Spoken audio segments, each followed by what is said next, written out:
क्या दुनिया चलाने का तरीका आज हमेशा के लिए बदल गया है? स्विट्जरलैंड की बर्फीली वादियों में दावोस के मंच पर एक ऐतिहासिक और विवादित घटना घटी है। अमेरिका के राष्ट्रपति डोनाल्ड ट्रंप ने औपचारिक तौर पर यानी ऑफिशियली अपने बोर्ड ऑफ पीस का चार्टर लॉन्च कर दिया है।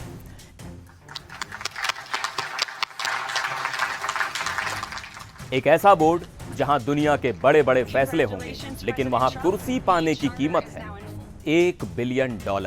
और सबसे बड़ी खबर, इस बोर्ड में शामिल होने के लिए भारत के प्रधानमंत्री नरेंद्र मोदी को भी न्योता भेजा गया है।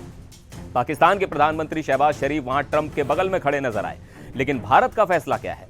और ट्रंप ने हमास को लेकर जो आखिरी चेतावनी दी है, उसने मिडिल ईस्ट में खलबली मचा दी।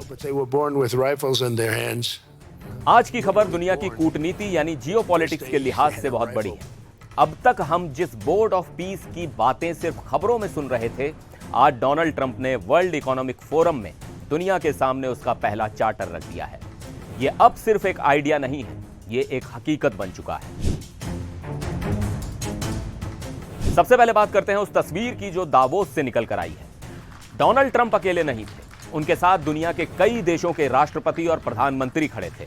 यह ट्रंप का शक्ति प्रदर्शन था। उन्होंने साफ कर दिया कि दुनिया के तमाम विवाद अब इसी बोर्ड के जरिए सुलझाए जाएंगे।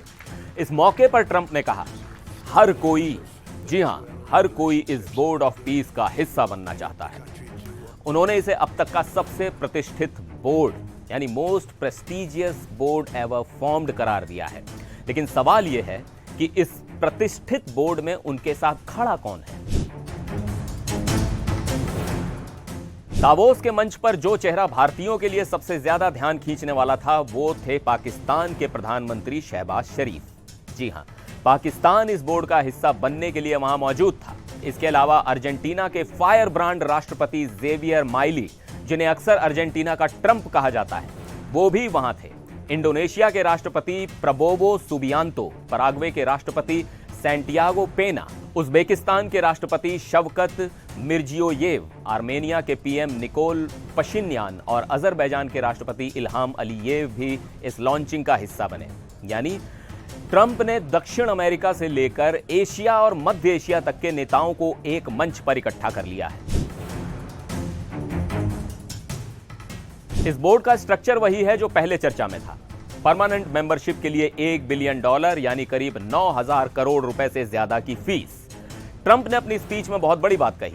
उन्होंने कहा, एक बार जब यह बोर्ड पूरी तरह बन जाएगा तो हम जो चाहे वो कर सकते हैं।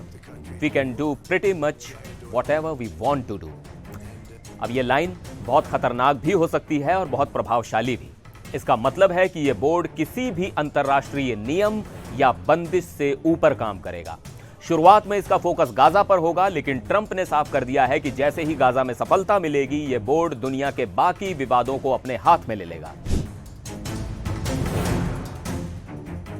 अब एक दिलचस्प बदलाव पर नजर डालते हैं।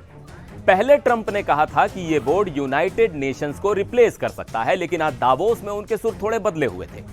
शायद दुनिया भर से उठी चिंताओं के बाद उन्होंने कूटनीतिक भाषा का इस्तेमाल किया।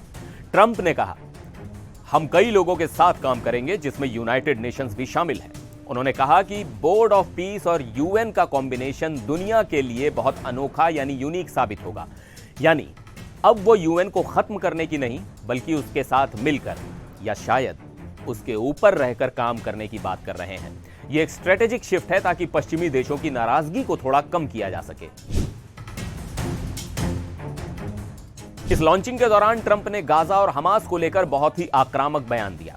उन्होंने कहा कि गाजा युद्ध अब खत्म होने के कगार पर है, लेकिन कुछ छोटी आग अभी बाकी है। ट्रंप ने हमास को सीधी चेतावनी दी है। उन्होंने कहा कि उन्हें अपने हथियार डालने होंगे। अगर वो ऐसा नहीं करते हैं तो ये उनका अंत होगा। It's going to be the end of them. Trump ने हमास के लिए बेहद सख्त शब्दों का इस्तेमाल करते हुए कहा कि यह समूह पैदा ही हाथों में राइफल लेकर हुआ है। उन्होंने यह भी शर्त रखी है कि बंधकों के शवों को हर हाल में इजराइल को वापस करना होगा। ट्रंप का यह तेवर बता रहा है कि बोर्ड ऑफ पीस का पहला मिशन गाजा में हमास का पूरी तरह से डिसआर्मामेंट है, चाहे उसके लिए कोई भी कीमत चुकानी पड़े। ट्रंप ने अपनी पीठ थपथपाते हुए दावा किया कि उन्होंने अब तक 8 युद्ध सुलझाए हैं और इसी सांस में उन्होंने रूस और यूक्रेन युद्ध की तरफ भी इशारा किया।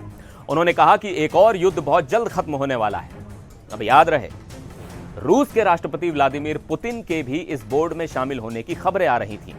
तो क्या ट्रंप का यह इशारा इस बात का संकेत है कि रूस यूक्रेन डील भी इसी $1 बिलियन क्लब के जरिए होने वाली है? अगर ऐसा होता है तो यूरोप की सुरक्षा व्यवस्था पूरी तरह बदल जाएगी। अब आते हैं सबसे अहम सवाल पर, भारत कहां खड़ा है? डोनाल्ड ट्रंप ने प्रधानमंत्री नरेंद्र मोदी को भी इस बोर्ड ऑफ पीस में शामिल होने का न्योता भेजा है, लेकिन भारत ने अभी तक इस पर कोई फैसला नहीं लिया है। भारत की स्थिति बहुत सधी हुई है।